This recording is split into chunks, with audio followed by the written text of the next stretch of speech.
We'll take a few questions. Over to Love Agarwal ji. Good evening friends, हम आपको कोविड-19 की वर्तमान परिस्थिति के बारे में बताना चाहेंगे। जैसे कि हम इस स्लाइड में देख रहे हैं, एक कंटिन्यूड बेसिस पर सेकेंड वेव में हम केसेस में डिक्लाइन अभी भी नोट कर रहे हैं। देश में पहली वेव पिछले साल सितंबर के महीने में आई थी, जिसमें एट ए पीक लेवल हम लोगों ने 97,000 के करीब प्रतिरोध देश में नोट किए थे। सेकेंड पीक में higher number of cases report हुए। एक दिन में 4,14,000 के करीब भी केसेस देश में रिपोर्ट किए गए, लेकिन कंटिन्यूड एफर्ट्स ऑफ कंटेनमेंट और रेस्ट्रिक्शंस लगाने की वजह से हमने देखा कि केसेस में कमी आई है और पिछले 24 घंटे में देश में 46,617 केसेस रिपोर्ट हुए हैं। यहाँ यह मुख्य विषय हम आप लोगों की दृष्टि में लाना चाहेंगे कि अगर हम एवरेज डेली केसेस एक सप्ताह में कितने एवरेज केसेस आए हैं तो उनको देखें तो पाते हैं कि 1 से 7 मई वाले सप्ताह में जहां देश में ऑन एन एवरेज 3,89,000 केसेस आए थे, वह वीक बाय वीक उसमें एक कमी नोट की जा रही है। जैसे कि हम देखें तो पिछले सप्ताह से करीब 13% केस में एक कमी नोट की गई है। ऑन एन एवरेज देश में 46,000 के करीब केसेस रिपोर्ट हो रहे हैं। इसी के साथ ही जहां वीक एंडिंग 4 मई हमारे देश में 531 जिले ऐसे थे जिसमें औसतन 100 से अधिक केसेस प्रतिरोज रिपोर्ट हो रहे थे। सेकेंड जून वाले समय में हमने पाया कि ऐसे 262 जिले हैं जहां पर 100 से अधिक केसेस प्रतिरोज रिपोर्ट हो रहे हैं। और अगर हम 30 जून वाले सप्ताह को देखें तो वह नंबर घटकर 100 जिले रह गया है। यानी कि अगर हम देखें 4 मई से 30 जून वाले सप्ताह में के अंतराल में 431 ऐसे जिले हैं जहां पर की जो केसेस अधिक संख्या में रिपोर्ट हो रहे थे उसमें कमी नोट की गई है। साथ ही एक मुख्य अंश डेली एक्टिव केसेस, उसमें आप देखें जहां 10 मई के समय पे देश में करीब 37 लाख से अधिक केसेस एक्टिव केसेस की दृष्टि में आते थे, वह अब घटते घटते 5,09,000 केसेस रह गए हैं। यानी कि पीक के समय में देश में जितने एक्टिव केसेस थे उसमें 86% कमी पाई गई है। इसी के साथ ही continued focus on clinical management, जिसके तहत हमने देखा कि 3 मई के समय में जहां देश का रिकवरी रेट 81.8% था, अब उसमें करीब 15% वृद्धि होते होते वह 97% के करीब हो चुका है। साथ ही जैसे कि हमने इस मंच पर इससे पहले भी बात की है, testing is a very important tool for early identification of cases. इसी के लिए जैसे जैसे केसेस में बढ़ोतरी नोट की गई, देश में टेस्टिंग के अनुपात को बढ़ाया गया और हमने देखा कि ऑन एन एवरेज पिछले हफ्ते भी हमारे देश में 18.29 लाख टेस्ट प्रतिरोज की औसतन किए गए।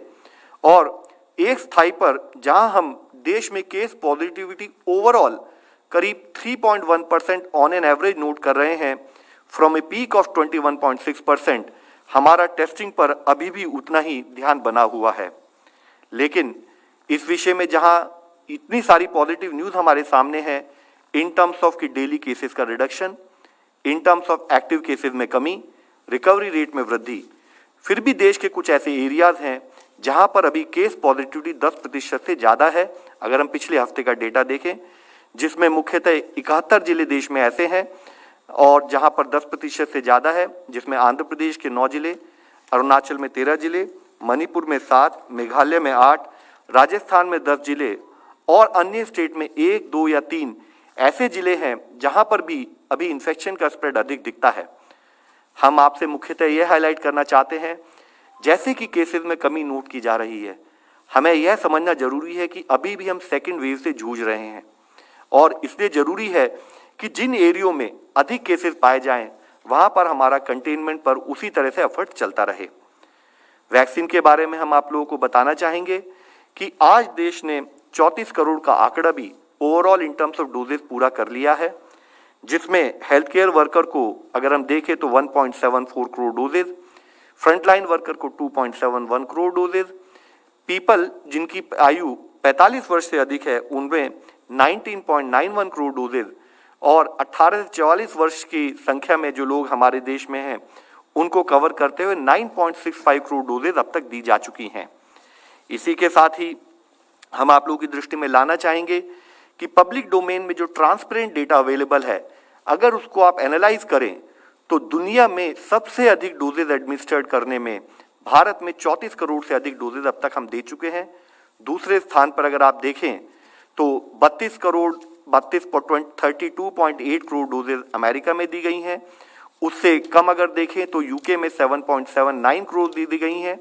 इसमें भी मुख्यतः एक देखने वाला विषय यह है कि जबकि भारत में 16 जनवरी के समय पर वैक्सीनेशन का कार्यक्रम शुरू किया गया और इन देशों में 8 दिसंबर, 14 दिसंबर या 27 दिसंबर में कार्य शुरू हुआ, तब भी देश ने ओवरऑल नंबर ऑफ डोजेज के कवरेज में दूसरे देशों के अनुपात से काफी अच्छा कार्य किया है।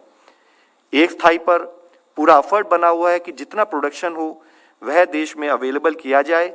75% जो हमारी नई पॉलिसी आई है 21 जून से, जिसके तहत 75% प्रोडक्शन हम यूनियन गवर्नमेंट की तरफ से स्टेट गवर्नमेंट को वैक्सीनेशन के लिए प्रोवाइड करते हैं, उससे ओवरऑल कवरेज ऑफ वैक्सीनेशन में वृद्धि नोट की गई है। जहां जनवरी मंथ में हमने वैक्सीनेशन जब शुरू किया था तो 2.35 लाख वैक्सीन पर डे उस औसतन से हम अगर फील्ड में कर पा रहे थे, वह बढ़ते बढ़ते 3.77 लाख पर डे, 16 लाख प्रति रोज के हिसाब से हमने मार्च में किया और अप्रैल में around 30 lakh on an average के डोजेज से हिसाब से किया गया। मई मंथ में इसमें एक छोटी सी कमी, थोड़ा ड्रॉप महसूस किया गया जब हमारी पॉलिसी में थोड़ा चेंज आया था, जिसमें स्टेट को भी परचेजेस के लिए अलाउ किया गया था। उसके साथ ही फील्ड फीडबैक के हिसाब से उसके निर्णय लेते हुए 75% डोजेज अब गवर्नमेंट ऑफ इंडिया की तरफ से फ्री प्रोवाइड की जा रही हैं और 25% प्राइवेट सेक्टर परचेज कर सकता है, जिसके तहत हमने ओवरऑल देश में औसतन जो हम डेली वैक्सीनेशन कर रहे हैं उसमें अच्छी वृद्धि नोट की है। हम आप लोगों की दृष्टि में लाना चाहेंगे कि ओवरऑल वैक्सीनेशन कवरेज अगर हम प्रायोरिटी एज ग्रुप में एनालाइज करें तो पाते हैं कि जो हमारे आइडेंटिफाइड हेल्थ वर्कर्स थे उसमें फर्स्ट डोज में 87.4% कवरेज है और उन हेल्थ केयर वर्कर्स को सेकेंड डोज जब वो एलिजिबल होते हैं अगर उसमें देखें तो पाते हैं कि 79.6% कवरेज ऑफ सेकेंड डोज है। फ्रंटलाइन वर्कर्स में देखें तो 90.9% लोग जो हैं फर्स्ट डोज कवर कर चुके हैं जो एलिजिबल हैं और उसके हिसाब से जो सेकेंड डोज एलिजिबल हैं उनमें भी 90.3% कवरेज है।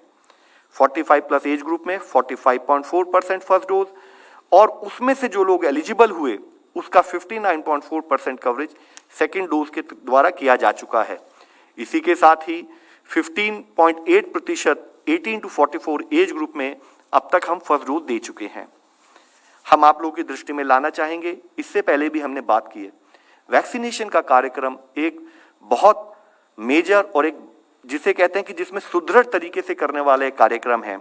इससे पहले भी इस मंच पर चर्चा हुई है कि अगर वैक्सीनेशन देश में पुराने समय से तुलना करें तो काफ़ी लेट आने की बजाय हम 1 माह के अंदर ही देश में हमने अपने रिसर्च ऑर्गेनाइजेशंस के सपोर्ट से, अपने प्रोडक्शन कैपेसिटी के सपोर्ट से हमने देश में लॉन्च की। लॉन्च करने के बाद जब वैक्सीनेशन बनती हैं तो वह बनने के बाद शुरू में उसको हर बैच की टेस्टिंग के लिए उसे कसौली भेजा जाता है। वहां से टेस्टिंग होने के बाद देश के हर प्रांत में, चाहे वह अर्बन एरिया हो, चाहे रूरल एरिया हो, चाहे रिमोट ट्राइबल बेल्ट्स भी हों, वहां पर भी वैक्सीन की सप्लाई की जाती है थ्रू जनरल जो हमारे मेडिकल स्टोर्स होते हैं, डिपोज होते हैं, स्टेट वैक्सीन स्टोर्स होते हैं। वहां से वह जिले में भेजी जाती है, जिले से फिर हर वैक्सीनेशन सेंटर पर भेजी जाती है, कोल्ड चेन पॉइंट पर भेजी जाती है। हम आप लोगों की दृष्टि में लाना चाहेंगे कि इस पूरे प्रयास को करने में एक लॉजिस्टिक्स का बहुत इंपॉर्टेंट जो रोल है वो आप लोगों की दृष्टि में लाना चाहेंगे कि अगर हम एक वैक्सीनेशन कार्यक्रम चला रहे हैं तो यहाँ जो हम बताते हैं कि 40 लाख की फिगर ऑन एन एवरेज हम देश में कवर कर रहे हैं, तो उसके पीछे का प्रयत्न समझना भी उतना ही जरूरी है। जैसे कि हम आपको बताना चाहेंगे कि अगर हमारे देश में 2,19,000 कोविड वैक्सीनेशन सेंटर्स अगर आइडेंटिफाई हुए हैं तो उन सेंटर्स को आइडेंटिफाई करना, उन सेंटर्स को आइडेंटिफाई करने के बाद उन सेंटर्स में जितने भी 5 लोग टीम मेंबर हैं उनको ट्रेन करना वैक्सीनेशन कैसे किया जाए, तो उसके तहत करीब 10 लाख वैक्सीनेटर्स को 16 जनवरी के समय से ट्रेन कर उनका उपयोग किया जा रहा है। साथ ही जब वैक्सीनेशन सेंटर्स हम आइडेंटिफाई कर लेते हैं, उनको ओरिएंट कर लेते हैं, फिर डिस्ट्रिक्ट एडमिनिस्ट्रेशन के द्वारा या कोविड वैक्सीनेशन सेंटर का जो मैनेजर्स होते हैं प्राइवेट सेक्टर के, उनके द्वारा वैक्सीनेशन कोविन प्लेटफॉर्म पर उनको डिटेल करके पब्लिश किया जाता है। पब्लिश होने के बाद वहाँ यह इंश्योर किया जाता है कि बहुत ऑनलाइन तरीके से या वॉक इन रजिस्ट्रेशन के थ्रू हम जितने हमारे सिटीजन हैं उनको वैक्सीनेशन प्रोवाइड करा सकें। इसी के साथ ही अगर आप देखेंगे कि वैक्सीनेशन देते समय यह बहुत जरूरी है कि किसको वैक्सीनेशन दिया जा रहा है। इसी मंच पर हमने इससे पहले भी बात की थी कि अगर देश में कहीं पर भी छोटी सी भी कोई चूक होती है किसी स्थाई पर, क्योंकि हम एक IT as a platform use कर रहे हैं, तो एक ट्रांसपेरेंट तरीके से हम उसको जल्दी ही आइडेंटिफाई कर पा रहे हैं और किसी भी गलती को कंट्रोल करने में सक्षम हो पाते हैं। तो इसके लिए एक फोटो आईडी का इस्तेमाल किया जाता है। साथ ही जो भी वैक्सीनेशन दिया जाता है उसको कोविन में रिकॉर्ड कर उसके बाद एक QR code based vaccination certificate हर सिटीजन को प्रोवाइड किया जाता है, चाहे वह फर्स्ट डोज हो या सेकेंड डोज हो। इसी के साथ ही एक मेजर कार्यक्रम के तहत अगर हम अपना यूनिक हेल्थ आईडी बनाना चाहें जिससे कि हम पूरा हेल्थ रिकॉर्ड बना सकें, उसके लिए भी एक प्रोविजन इसमें हमारे किया गया है। साथ ही एक मुख्य कार्यक्रम यह भी होता है कि जो बेनिफिशियरी है, जो हमारा सिटीजन है जिसको वैक्सीनेशन दी जाए, जब उसको हम अलॉट करते हैं तो उसको एसएमएस के द्वारा इत्तला दी जाती है। साथ ही जब उसकी नेक्स्ट डोज ड्यू होती है उसके बारे में भी उसको बताया जाता है। यहाँ यह समझने की बात एक बहुत आवश्यक जो हम आप लोगों की दृष्टि में लाना चाहेंगे कि जब हम 40 से 50 lakh vaccine on average basis अगर हम देखें कि 21 तारीख से करते हुए आ रहे हैं, तो यह इक्विवेलेंट है नॉर्वे की पॉपुलेशन के बराबर। यानी कि इस देश में इस कंबाइंड एफर्ट, इस पूरी लॉजिस्टिक्स मैनेजमेंट के साथ जब यह कार्य किया जा रहा है तो प्रोडक्शन टू डिलीवरी हम उतना कर रहे हैं जितना कि कई देशों की जनसंख्या है और वह प्रतिरोध कर रहे हैं। इसी के साथ ही अगर हम 34 करोड़ लोगों को वैक्सीनेट कर चुके हैं सिंगल डोज से, तो आप ये देखिए कि यूनाइटेड स्टेट्स की पूरी पॉपुलेशन से अधिक हम लोग उतनी डोजेज इस देश में अब तक प्रोवाइड कर चुके हैं। यह समझना इसलिए जरूरी है क्योंकि जब हम फील्ड में कार्य करते हैं तो एक एक कार्य के पीछे जितने एफर्ट्स हैं, जितना कमिटमेंट हमारे फील्ड वर्कर्स का है, उसकी हमें एक नॉलेज होनी चाहिए, हमें उसका एक गाइडेंस, उनका सपोर्ट में हमें खड़े होना चाहिए। साथ ही जरूरी है कि जब वैक्सीनेशन हो तो एक वैक्सीनेशन सेंटर में कैसे वेटिंग एरिया होना चाहिए, कैसे एक्चुअल वैक्सीनेशन की जाए, कैसे पोस्ट वैक्सीनेशन, जैसे कि हमने इस मंच पर इससे पहले भी बात की है कि एडवर्स इवेंट अगर कोई रिएक्शन हो उसको कैसे मॉनिटर किया जाए। और इसके साथ ही जितने हमारे वैक्सीनेटर्स होते हैं उनको उसमें ट्रेन किया जाता है, उनको एडवर्स इवेंट से रिलेटेड किट दी जाती है और साथ में हर वैक्सीनेशन सेंटर का लिंकेज किया जाता है एक AEFI मैनेजमेंट सेंटर के लिए, जो कि एक और हमारी हेल्थ फैसिलिटी होती है, ताकि अगर किसी को कोई एडवर्स रिएक्शन हो आधे घंटे के भीतर या उसके बाद भी, तो उसका वहां पर फॉलोअप किया जा सके। इसके लिए कोविन प्लेटफॉर्म को एक IT प्लेटफॉर्म के रूप में इस्तेमाल किया गया है, जिसमें कि हमारे डिस्ट्रिक्ट एडमिनिस्ट्रेटर्स हों, इम्यूनाइजेशन ऑफिसर्स हों या वैक्सीनेटर्स हों, वो रिपोर्ट कर सकते हैं और साथ में जैसे ही वह रिपोर्ट होता है एक प्रोटोकॉल, एक पद्धति के तहत उसकी पूरी monitoring district level adverse event committee के द्वारा की जाती है, जिसको बाद में स्टेट लेवल और नेशनल लेवल पर भी कॉजेलिटी असेसमेंट करके कि क्या कारण है कि यह पर्टिकुलर रिएक्शन हुई है, क्या ये वैक्सीन से संबंधित है या कोई और चीज हमें ध्यान रखनी है, उसको प्रोसेस को पूरा फॉलो किया जाता है। एक स्थाई पर जब यह कार्य किया जा रहा है, दूसरे स्थाई पर आप सबको अवगत है, चाहे वह वैक्सीन ईगरनेस हो, चाहे वह वैक्सीन हेजिटेंसी हो, उस पर भी काम करते हुए देश के हर नागरिक को वैक्सीनेशन के बारे में बताना, उनका सपोर्ट लेना, उनकी गाइडेंस से इस प्रोग्राम को अच्छे तरीके से चलाने के लिए, सुचारू रूप से चलाने के लिए भी कार्यक्रम किया जाता है। इस विषय में मैं आप लोगों की दृष्टि में अरुणाचल प्रदेश के फ्रंटलाइन कार्यकर्ताओं और टीकाकरणकर्ताओं का उल्लेख करना चाहूंगा, जो हर तरह की प्रतिकूल परिस्थितियों के होते हुए भी वैक्सीन अभियान को सफल बनाने के लिए कड़ी मेहनत कर रहे हैं। ऐसे एक नहीं असंख्य उदाहरण हमारे पूरे भारत देश में आप सबको देखने के लिए मिलेंगे। जैसे कि आप देखेंगे इस वीडियो क्लिप में, जो मैं आपको दिखाना चाहूंगा कि कैसे तिरप जिले के फ्रंटलाइन कार्यकर्ताओं ने 6 घंटे की कठिन चढ़ाई के बाद म्यांमार सीमा पर स्थित थुंगजंग और नोगना गांव में सफल टीकाकरण किया। सभी स्वास्थ्य कर्मियों द्वारा दिखाई गई इस प्रतिबद्धता और साहस के कारण ही जितने भी चैलेंजेस, जितनी भी चुनौतियां हमारे सामने हैं, हम उसको दूर करने में सफल हो पा रहे हैं। कल डॉक्टर्स डे था और मैं सभी फ्रंटलाइन वर्कर्स को, प्रैक्टिशनर्स को, एलाइड हेल्थ स्टाफ को, डॉक्टर्स को धन्यवाद देना चाहता हूं जो इस लड़ाई में देश के साथ खड़े हुए हैं। जिला प्रशासन कोविड-19 महामारी से लड़ाई में एक चोटी का जोर लगा रहा है। कोविड टीकाकरण का सुरक्षा चक्र टूट न जाए, इसके लिए जिला प्रशासन हर स्तर पर प्रयास कर रहा है। यही वजह है कि पिछले दिनों ऊंचाई पर म्यांमार सीमा पर स्थित थोंगजम और लोगना गांव पहुंचकर तिरप जिले के स्वास्थ्य कर्मियों ने लोगों का कोविड टीकाकरण किया। लाजू सर्किल की कोविड टीकाकरण टीम म्यांमार सीमा पर स्थित थोंगजम और लोगना गांव तक पहुंचने के लिए स्वास्थ्य कर्मियों को 6.5 घंटे की ट्रेनिंग करनी पड़ी, लेकिन इन स्वास्थ्य कर्मियों की कोरोना महामारी को हराने की संकल्प के सामने ये पर्वत की ऊंचाई भी बढ़नी पड़ गई। लाजू सर्किल के अतिरिक्त सहायक आयुक्त टीके थोंगडोक ने सभी बाधाओं को पार करते हुए यहाँ 197 लोगों का सफलतापूर्वक टीकाकरण किया। हम आपके द्वारा एक मैसेज देना चाहेंगे, हम सैल्यूट करना चाहेंगे, हम धन्यवाद कहना चाहेंगे अपने उन फ्रंटलाइन वर्कर्स का जो हर तरह के चैलेंजेस को डील करते हुए देश को fastest country to administer more than 34 crore dose बनाने में उस सफलता में जिन्होंने नए आयाम शामिल किए हैं।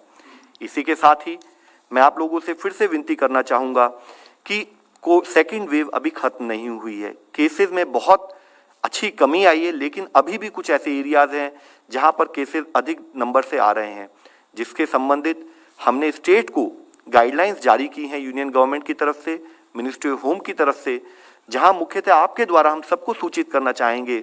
हमने रिक्वेस्ट की है कि ऐसे जिले आइडेंटिफाई किए जाएं जहां पर अभी भी वीकली लेवल पर केस पॉजिटिविटी 10% से ज़्यादा है, यानी कि इन्फेक्शन का स्प्रेड ज़्यादा है, या ऐसे जिले जहां पर कि बेड ऑक्यूपेंसी, चाहे वह आईसीयू बेड या ऑक्सीजन बेड हो, वह अधिक संख्या में भरे हुए हैं, जिससे कि हेल्थ सिस्टम पर स्ट्रेन पड़ सकता है।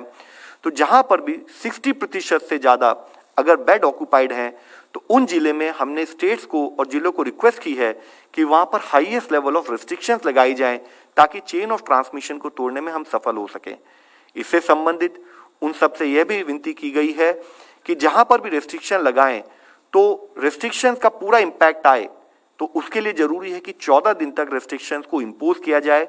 और कंटेनमेंट जोन्स, जहां आप सबको अवगत है ऑलरेडी, वहां पर मूवमेंट रिस्ट्रिक्ट होता है, एक्टिव केस सर्च होती है जहां पर अधिक केस पाए जाते हैं।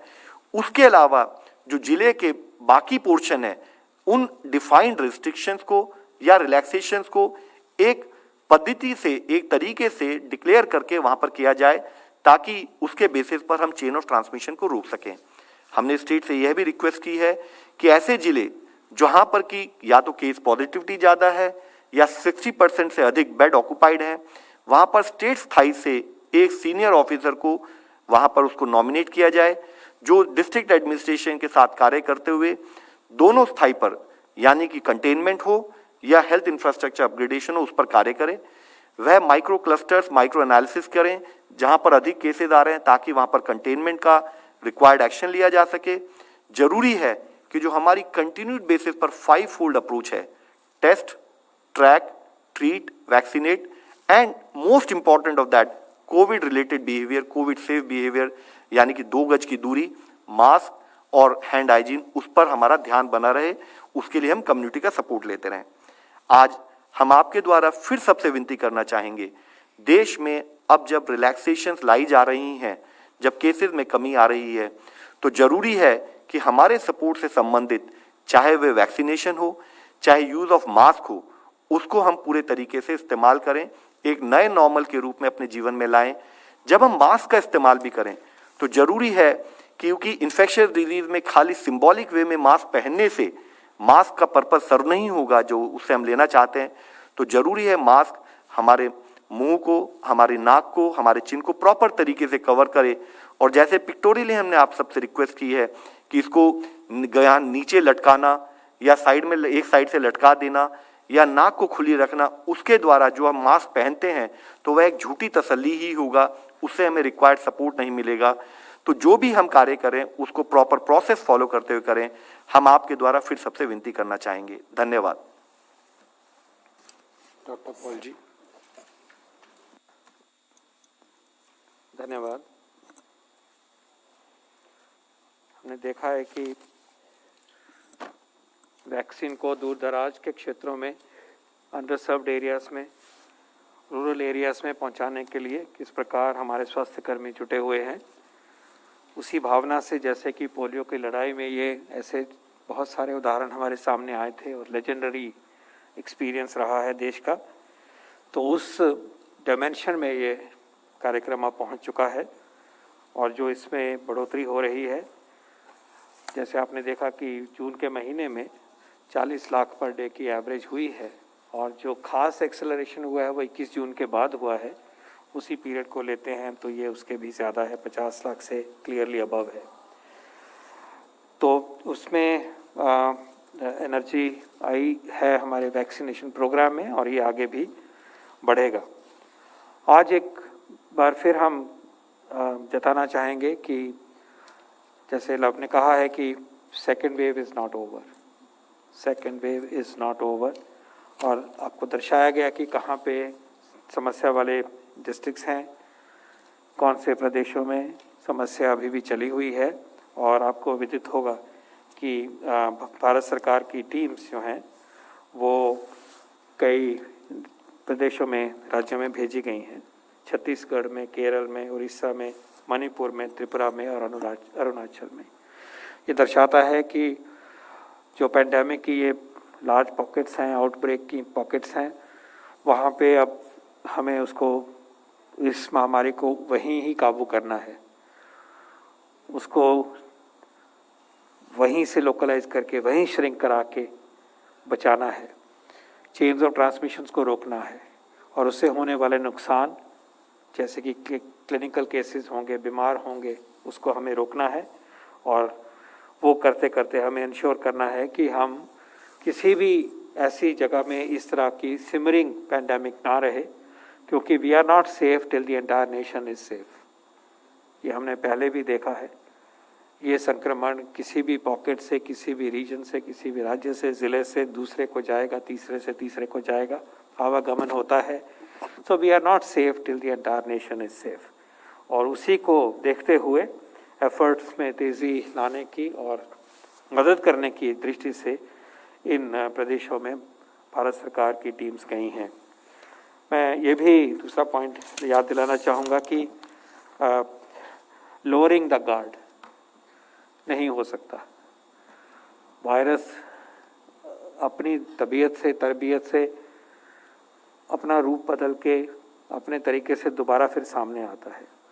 हम देख रहे हैं कि यूरोप में फिर सिचुएशन जो है वो लग रहा है कि वायरस ऊपर आने की टेंडेंसी में दिख रहा है। जहाँ पे कि सारे यूरोप में 50 पर मिलियन केसेस हो गए थे, लगभग दुगने हो गए हैं। यूरोप का एग्जाम्पल लें, यूनाइटेड किंगडम में लेस देन 100 केसेस पर मिलियन थे, अब 375 के करीब दिखाई दे रहे हैं। इसराइल में यहाँ पे कि एब्सोल्यूट नंबर जो केसेस का था लगभग 0 हो गया था, वह फिर हट के 300 से ऊपर चला गया है। इसी प्रकार रशिया में, कहने का के पीछे जो तर्क है, जो सोच है, वो यही है कि इस वायरस को की लड़ाई जो है हमारी और बाकी सब देशों की, विश्व की, वो अभी भी जारी है, और ये इस टेंडेंसी में रहता है वायरस की वापस आता है। और जो उसके डायनेमिक्स हैं उसकी बात हम जहाँ करते आए हैं उस तरफ मैं आज नहीं जाऊँगा, लेकिन ये हमें दिखाता है कि हमें सतर्क रहना है। जहाँ जहाँ भी हमारे देश में अभी भी वायरस का प्रकोप है, जिसको आज चिन्हित दोबारा फिर किया गया, वहाँ पे हमने इसको रोकना है, इसके ग्रोथ को रोकना है, सिचुएशन को आउट ऑफ कंट्रोल बिल्कुल नहीं होने देना है, और जो भी वट एवर इट टेक्स हमें वो करके दिखाना है। आज मैं आपके साथ एक पंजाब से वैक्सीन की इफ़ेक्टिवनेस पे एक रियल लाइफ का एक्सपीरियंस सामने आया है। शायद आपने किसी में पढ़ा भी होगा, लेकिन फिर भी मैं बताना चाहूँगा कि वैक्सीन से हम कैसे फ़ायदा ले रहे हैं, ले सकते हैं। ये स्टडी है पंजाब के पुलिस पर्सनल में, वैक्सीन जिनको मिला था उनकी कितनी प्रोटेक्शन हुई, उसके ऊपर बड़ा सिंपल सी है स्टडी। तो उसमें जिनको वैक्सीन नहीं मिला था, ऐसे पुलिसकर्मी थे 4868। ये स्टडी पीजीआई चंडीगढ़ ने करी है पंजाब सरकार के साथ। 4868 को था। उनमें से कोविड की डेथ जो हुई वजह से 15 में हुई। और ये जो है ये 3/1000 है, ये लगभग 3.08 पर 1000, परसेंट नहीं है, पर 1000। फिर वो पुलिसकर्मी थे जिनको एक डोज मिली, उनका नंबर है 35,856, 35,856 सिंगल डोज। कितनी डेथ हुई? 9। क्या नंबर मिला? ये 0.25 पर 1000, वो 3, ये 0.25। 2 डोज मिली 42,720 पुलिसकर्मियों को, 42,720 को। डेथ कितनी हुई? 2। कितना हुआ ये? 0.05 पर 1000। तो जिनको नहीं मिला वहां 3/1000 डेथ हुई। रियल लाइफ में हुआ ये सब। ये हाई रिस्क ग्रुप है क्योंकि ये तो सामना कर रहे हैं इस महामारी में, जो पीछे वेव आई उसमें ये सामने थे। हाई रिस्क है। 3/1000 जिनको नहीं मिला, एक डोज मिली तो 0.25 पर 1000, और जिनको 2 डोज मिली उनको 0.05 पर 1000। इसका जब हम मैथ्स करते हैं तो एक डोज से 92% प्रोटेक्शन हुई, 2 डोज से 98% प्रोटेक्शन हुई, डेथ से जान बच गई। लगभग हर व्यक्ति जिसने 2 डोज ली थी, लगभग 2 व्यक्ति हैं 42,000 में से, तो 98% प्रोटेक्शन है। वैक्सीन एफिकेसी उन्होंने रिपोर्ट करी है with 2 doses 98%, with 1 dose 92%। This is the data which again shows in real life. ऐसी डेटा बार बार आ रहा है जो दर्शाता है कि वैक्सीन लेने से सीरियस डिजीज कम होती है। मैंने दो सेशंस पहले भी CMC वेलोर की बात आपको समझाई थी, वहाँ भी लगभग यही रिजल्ट था, almost the same result in health care workers. 1 dose 92% protective, 2 doses 98% protected for death. मामूली बीमारी हो सकती है, सीरियस डिजीज ऑलमोस्ट एलिमिनेट हो जाती है, डेथ ऑलमोस्ट एलिमिनेट हो जाती है। तो प्लीज वैक्सीन में एक तो फेथ इसकी वजह से आता है, दिखता है कि इफेक्टिव है, हमारे वैक्सीन इफेक्टिव है, दूसरों की बात होती रहती है। और दूसरा, हमें ये प्रेरित करता है कि हम वैक्सीन लेंगे तो जिस चीज़ से हम डर के उससे बचना चाहते हैं उसका यही इलाज है, और ये हमें वैक्सीन अपनाना चाहिए। If you want the data again I will go over it. No dose 4868 people, deaths 15, incidents per 1000 3, okay. 1 dose, number of police personnel 35,856, 35,856, deaths 9, incidence 0.25, 0.25. 2 doses 42,720, deaths only 2, incidence 0.05 per 1000। तो इसको जब maths करते हैं कि बचाव कितना हुआ, mathematics है बड़ा simple. Percent vaccine effectiveness with 1 dose 92, that is percent effectiveness 92%, and 2 doses का 98%।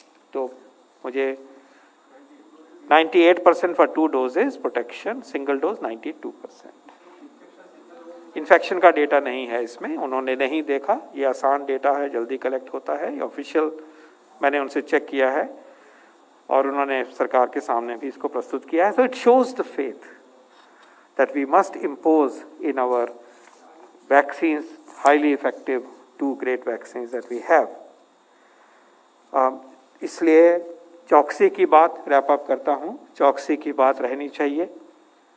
रिस्ट्रिक्शंस खुल रही हैं, ये हमने बार बार कहा है। हम लाइफ चलाना चाहते हैं, मिक्स एंड मिंगल करना चाहते हैं, लाइवलीहुड चलाना चाहते हैं, दफ्तर जाना चाहते हैं, काम करना चाहते हैं, बहुत ज़रूरी है।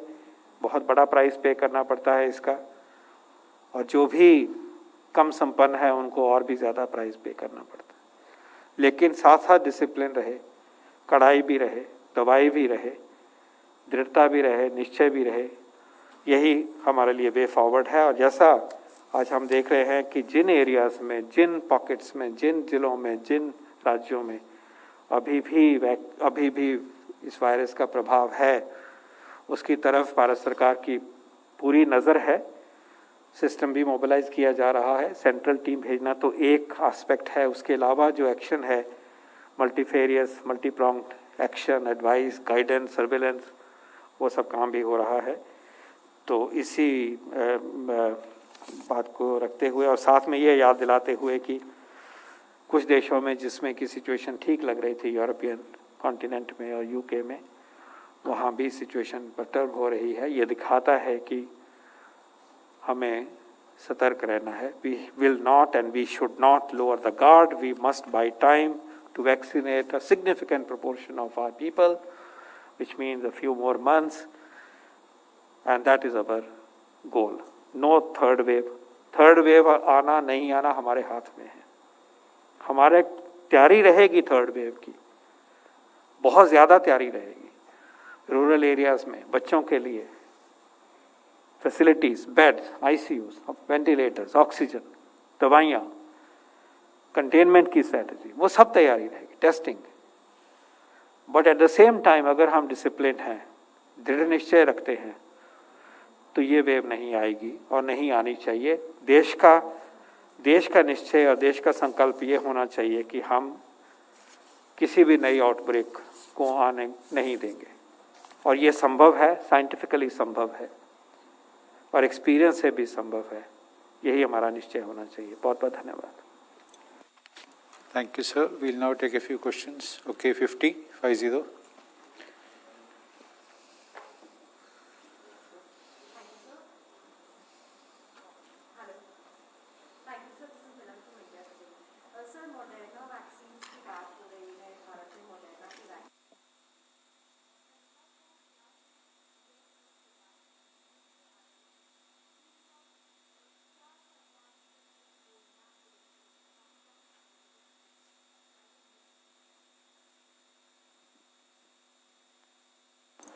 पिछली प्रेस कॉन्फ्रेंस में हमने ये आपके सामने लाए थे ये फैसला कि इमरजेंसी यूज़ ऑथराइजेशन और उसके बाद इंपोर्ट लाइसेंस मॉडर्ना को मिला है।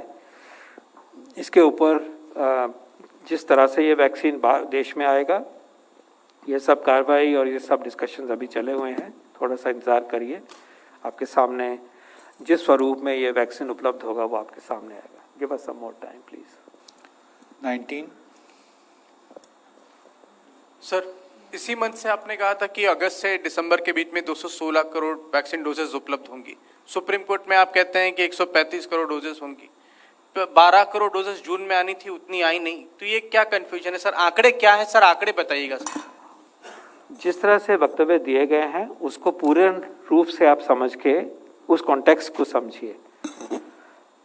जब यहाँ से ये कहा गया कि हम 200 करोड़ तक की उपलब्धता को देख रहे हैं, तो बड़ी क्लियर कहा गया कि ये एस्टीमेट हमारे मैन्युफैक्चरर्स और कंपनीज ने हमें अपनी जिम्मेवारी से, अपने एस्पिरेशनल तरीके से, और मैंने वर्ड यूज़ किया था ऑप्टिमिस्टिक एस्टीमेट्स, हमें से साझे किए हैं। और हमने उचित समझा कि ये देश के साथ साझा किया जाए, क्योंकि उस टाइम पे ये लगता था कि पता नहीं है कि नहीं है। तो ये सारा प्राइवेट सेक्टर, जो कि हमारा इतना प्रभावी सेक्टर है, इतनी अचीवमेंट्स हैं, कंट्रीब्यूशन टू जीडीपी है, उसी कॉन्ग्लोमरेट ऑफ वैक्सीन मैन्युफैक्चरर जिनकी रेपुटेशन है, उन्होंने अपनी जो रोड मैप बनाए हैं उसको हमने कोलेट करके आपके सामने ऑनेस्टली प्रस्तुत किया। अब बात आती है कि हम कितना एक्वायर कर रहे हैं।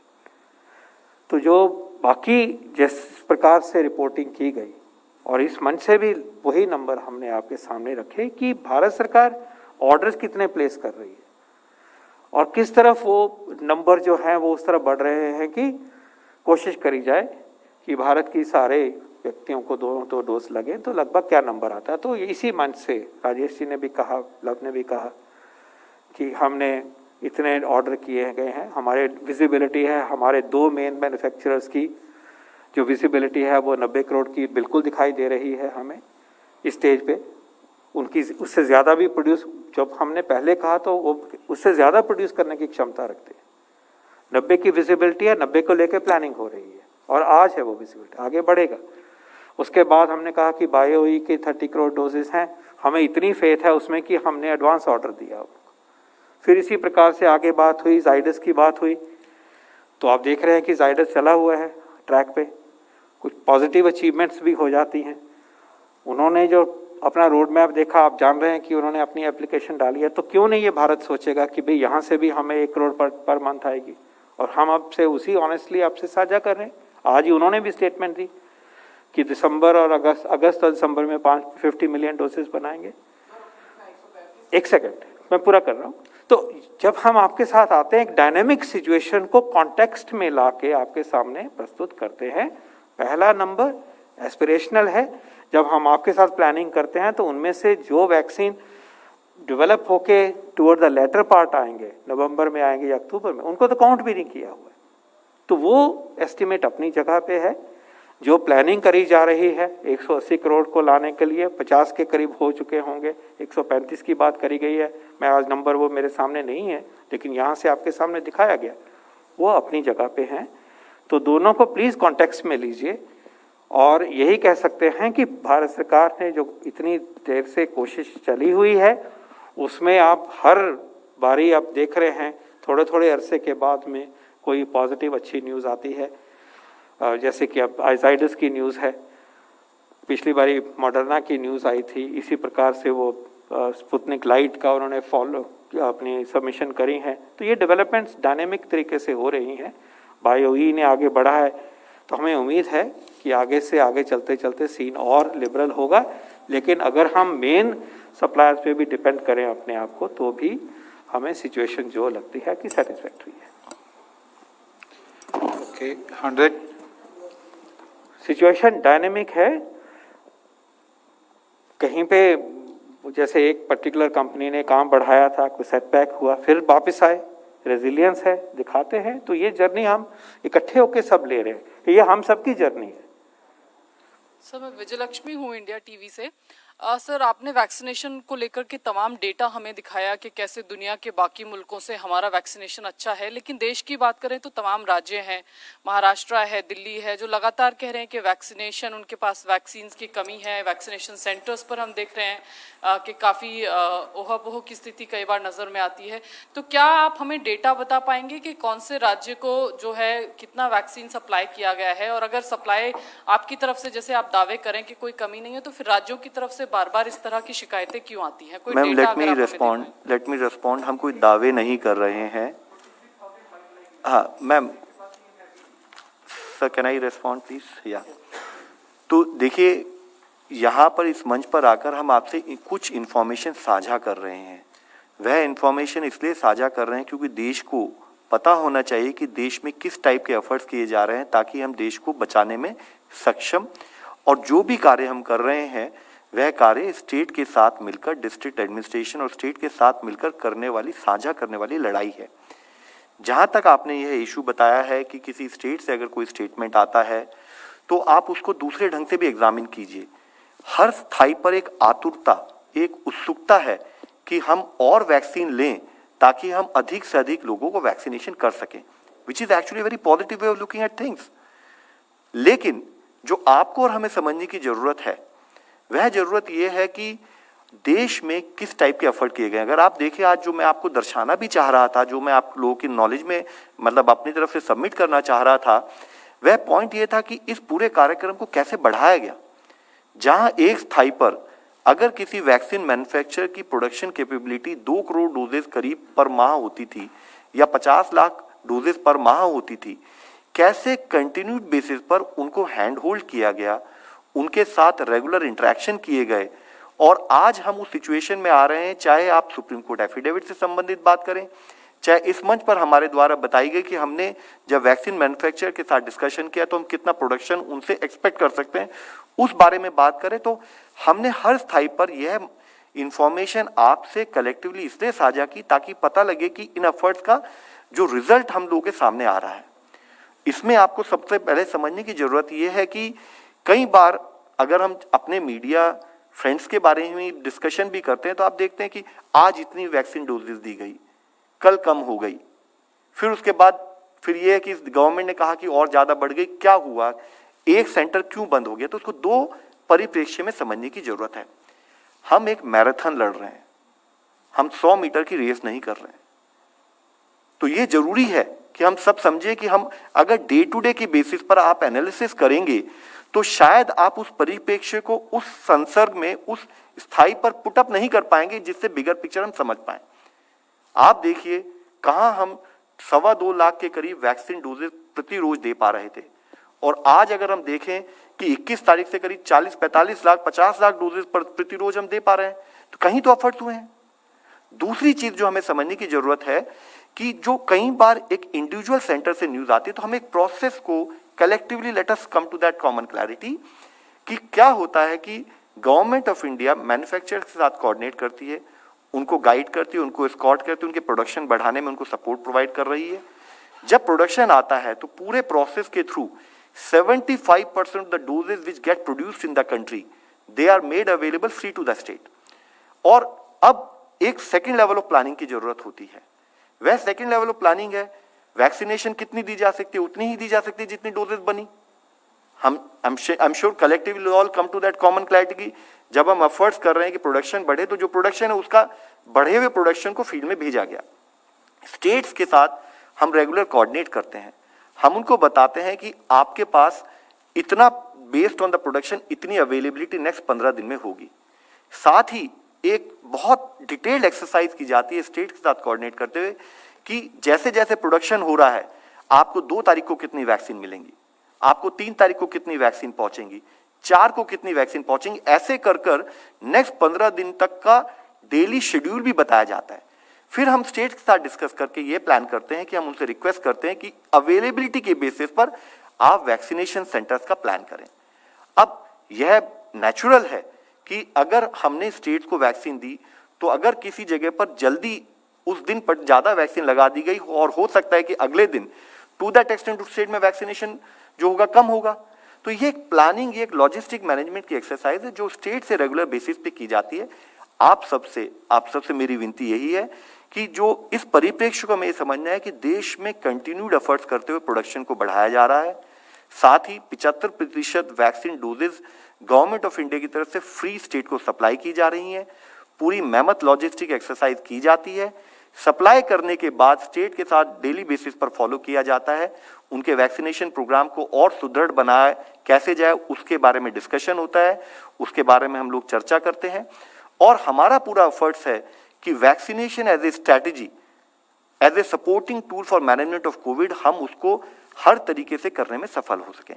मैं आपसे अंत में एक ही रिक्वेस्ट करना चाहूंगा, it is a marathon, it is not a 100 metre sprint. और इस मैराथन में अगर हम डे टू डे बेसिस को एनालाइज करेंगे तो हम बिगर पिक्चर को कहीं मिस करने का एक भय हो सकता है। नंबर 15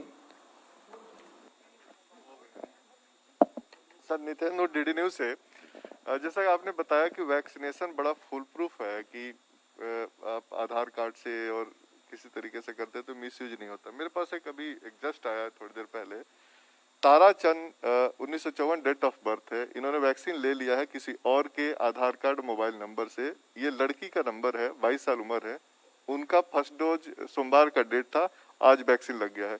सवाल यह कि वो क्या करें, उनके नाम पे दूसरे लगा लिया, मैसेज भी आ गया है, वो क्या करें? देखिए, खासकर आधार के संबंध में इससे पिछले बार भी हमने जब प्रेस कॉन्फ्रेंस में इस पर चर्चा की थी। आज आपके पास एक आईटी प्लेटफॉर्म है जिसके तहत ही आप ये गलती भी ढूंढ पा रहे हैं। अगर हमारे पास आज की सिचुएशन में अगर आप ताराचंद जी या किसी एक पर्टिकुलर नाम के बारे में बात करते हैं तो आधार नंबर, आधार कार्ड जिसने भी सबमिट किया उसको एक ओटीपी आता है। ओटीपी एक पर्टिकुलर सेल नंबर पर आता है, किसी ने उसे ओटीपी को ओके किया होगा तभी उस कारण से उस ओटीपी के बेसिस पर उस आधार कार्ड पर उस पर्टिकुलर आदमी का रजिस्ट्रेशन होगा। तो जो यहाँ हमें समझने की जरूरत है कि आज हमारे इस प्लेटफॉर्म की वजह से हम उस सिचुएशन में कि हम एक individual aberration at the field level उसको ट्रैक कर सकते हैं और उसको ट्रैक कर कर उसको मैनेज कर सकते हैं। आज अगर देश 34 करोड़ वैक्सीनेशन डोजेस दे रहा है तो यह भी एक कलेक्टिवली हम लोगों के बीच में कॉमन क्लैरिटी में आप सबसे विनती करूंगा कि जो भी, चाहे आप देखें हरिद्वार से रिलेटेड एक केस आया या आज इससे पहले एक पर्टिकुलर स्टेट में एक और हमारी मीडिया रिपोर्ट थी कि वहां पर एक आधार नंबर पर 2 लोगों को वैक्सीनेशन मिली, ये सारी इंडिविजुअल एबरेशंस को ट्रैक करना इसलिए फिजिबल है क्योंकि हम एक ट्रांसपेरेंट वे में सिस्टम में वैक्सीनेशन को प्रोवाइड कर रहे हैं। जरूरी ये है कि अगर इस टाइप की छोटी गलती है कि इंडिविजुअल एबरेशन कहीं पर किसी स्थाई पर हो, आपके द्वारा हमें पता लगे और हम उसके लिए जो भी करेक्टिव स्टेप ले जाने चाहिए वो ले।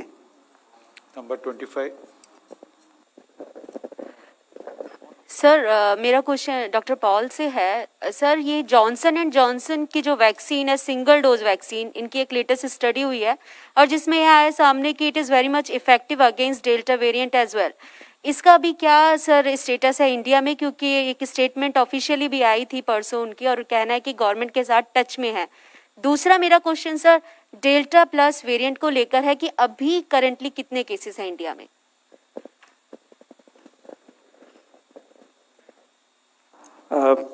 जो जॉनसन एंड जॉनसन से भी हम टच में हैं और कागज़ों का आदान प्रदान होता है, आइडियाज़, उनकी एक्सपेक्टेशन, कॉन्ट्रैक्चुअल अरेंजमेंट में जो स्पेसिफिक टर्म्स हैं उसके बारे में बातचीत चली है, उनके फीडबैक भी आए हैं, आगे बढ़ रही है। जैसे कि आपको विदित है कि जॉनसन एंड जॉनसन की प्रोडक्शन बाहर के देश में भी हो रही है और एज़ पर प्लान बायोई की फैक्ट्री में हैदराबाद में भी ये वैक्सीन बनेगा। हमें उम्मीद है कि जो ये इम्पोर्टेंट और अच्छा वैक्सीन है, सिंगल डोज है वैक्सीन, ये भी भारत में उपलब्ध हो जाएगा। और बाय द वे जो नंबर्स हम दिखा रहे थे उसमें ये अभी क्योंकि नहीं था, सिर्फ मेंशन करते हैं कि ये भी अवेलेबल है। उपलब्धता की बात करी थी पहली बारी, तो टोटलिटी में लेना चाहिए। तो उम्मीद है कि कुछ किसी हद तक ये वैक्सीन भी after these arrangements are done, after the pathways are cleared, will be available to an extent in our country. Yes. Delta A plus के बारे में आपने पूछा, तो डेल्टा AY1 हम उसे बोलते हैं टेक्निकली। तो उसमें इससे पहले इस मंच पे बताया गया था, तो उस समय 51 केसेस थे देश में, लेकिन क्योंकि पिछले एक दिन में अगर कोई और डेवलपमेंट हुआ है, वह डेटा मेरे पास इस समय उपलब्ध नहीं है। अगर इसमें कोई भी वृद्धि होगी, अगर होगी तो हम आप लोगों की दृष्टि में लाएंगे। परसों का डेटा में 56 थे 12 स्टेट में। Okay, 58। Sir, after recording over 90 lakh vaccination on June 21st, the vaccination rate has come down. And if you could see in July, again you have given 12 crore doses, which comes to somewhere around 40 lakh per day, which is more or less equal to the June rate. So what steps are being taken to augment this particular vaccine supply? Second thing, are we still confident that we will be meeting the target of vaccinating the entire adult population by the end of 2021? I had explained it in greater detail. Let me sort of kindly recapitulate it and submit to you once again. We are doing a marathon. We are not actually doing a 100-meter sprint. When I am submitting this point to you with utmost humility, what I am trying to submit to you is that if you see the data I have presented today, from 2.35 lakh vaccine doses per day, if we see we have come to around 40 lakh vaccine doses per day in the month of June. And we are doing around 50 lakh vaccine doses per day from around 21st onward. What we would like to submit to you is that there is a very, very serious effort going on at Government of India level in collaboration with states in terms of focusing on two aspects. One is how to increase the production. Second is whatever gets produced expeditiously goes down to the field level in the remotest part of this country, and we are able to vaccinate as large number of people as possible.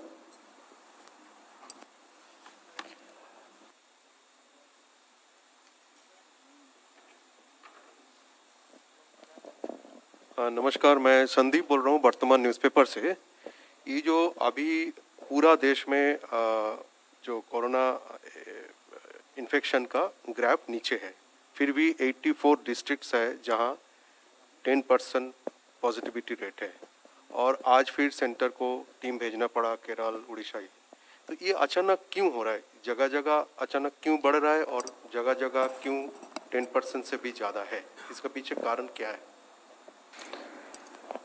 पहले तो ये याद रहे कि pandemic शुरुआत से ही और second wave में भी ये वेस्ट से ईस्ट की तरफ गई। तो अगर हम देखें कि नॉर्थ ईस्ट में लोकलाइज हुआ है तो ये एक टाइम सीक्वेंस भी है कि वहाँ पे बाकियों से क्लियर हो गई, वहाँ चले गई और वहाँ से अभी उसका प्रभाव पूरा गया नहीं है। That is one way of putting it. Second तो यही हमें याद रखना पड़ेगा कि जो फैक्टर्स आउटब्रेक को सस्टेन करते हैं वो फैक्टर्स ऑपरेट हो रहे हैं और उनको कंट्रोल करने के लिए आगे बढ़ना होगा।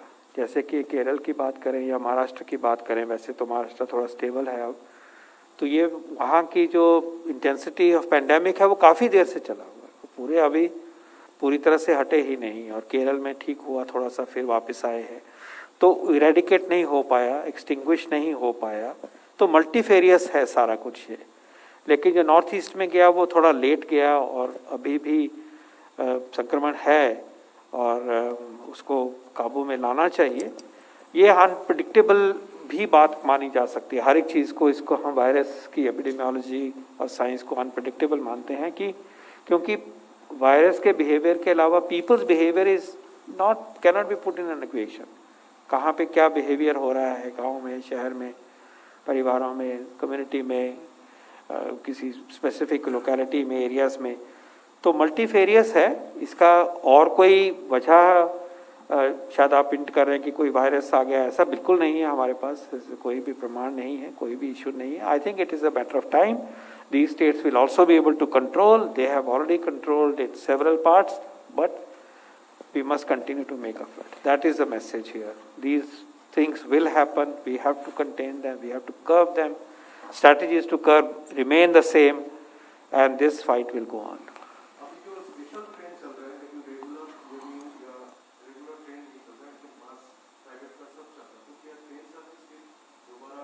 किसी इस तरह की एक्टिविटी को अकेले ही एक एट्रीब्यूट करना भी फेयर नहीं होगा, क्योंकि वो ट्रेन और जगह भी चल रही हैं, वहाँ तो कुछ ऐसे नहीं हुआ। लेकिन जो एपिडेमियोलॉजी के फैक्टर्स हैं, व्यक्ति से व्यक्ति पे जाता है, कंट्रोल कर लेते हैं तो रुक जाता है, बिहेवियर हमारा जो है वो अलग स्टेज पे अलग होता है, हम सब चौकन्ने होते हैं, फिर हम हट जाते हैं। तो there are so many factor.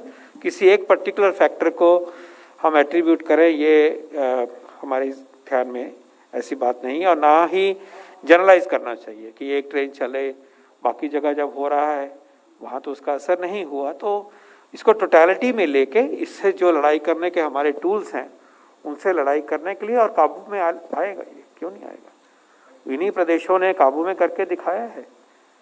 सिर्फ ये है कि जुड़ना चाहिए, जोश लाना चाहिए, और पूरे तरीके से पूरे समाज को साथ लेके सप्रेस करके टाइम निकालना है, आगे बढ़ना है। धन्यवाद। नंबर 54।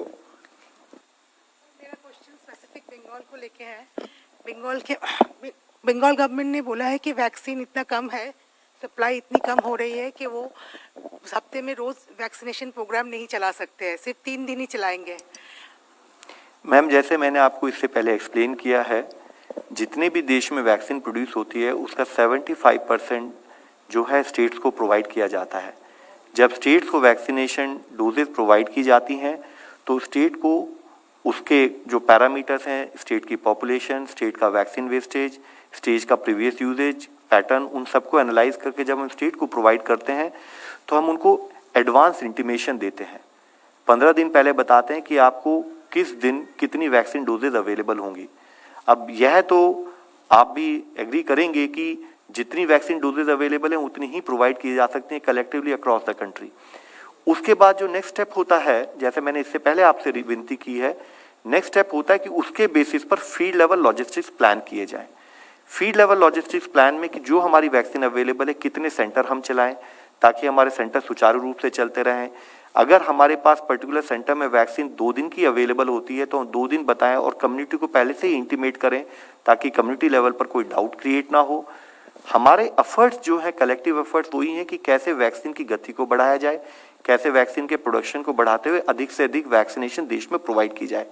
और इसी के तहत आप देखेंगे, जैसे मैंने इससे पहले भी आपसे विनती की है कि ऑन एन एवरेज जो जितने वैक्सीन प्रोडक्शन जो हमारे मैन्युफैक्चर उनकी मल्टीप्लिकेशन ऑफ कैपेसिटीज हो चुकी है, उनकी प्रोडक्शन कैपेसिटी बढ़ी है और आज on an average 40-50 lakh vaccine doses हम प्रति रोज कर पा रहे हैं। इसमें हम स्टेट के साथ रेगुलर बेसिस पर इंटरेक्ट करते हैं, उनको एडवाइस देते हैं, उनको गाइड करते हैं, and I am sure with time we will also be able to do much better than what we are doing today. Thank you, friends. We'll close the press conference now.